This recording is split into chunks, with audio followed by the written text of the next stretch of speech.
Tara guys, itanim na natin.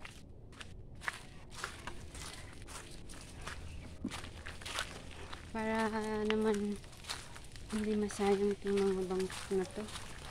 Sayang kasi ang panahon. Sayang ang panahon guys eh. Pag hindi natin itatanim to, sayang din naman ang panahon kapag wala tayong gagawin, di ba po? Sayang ang panahon. Kaya hanggat maraming sumisibol, itanim ng itanim doon sa kung anong bakante para mapakinabangan, sayang. Tara guys, let's go. Okay, sumama. May aso dito. Wala, sumama.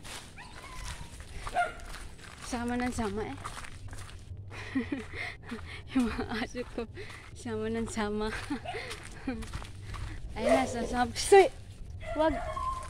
Wag kayong mag-away kasi sakitan kayo, kawawa naman kayo. Tara, let's go. Tanim natin. Yeah. Nandito na tayo, itanim na natin. Tanim na natin.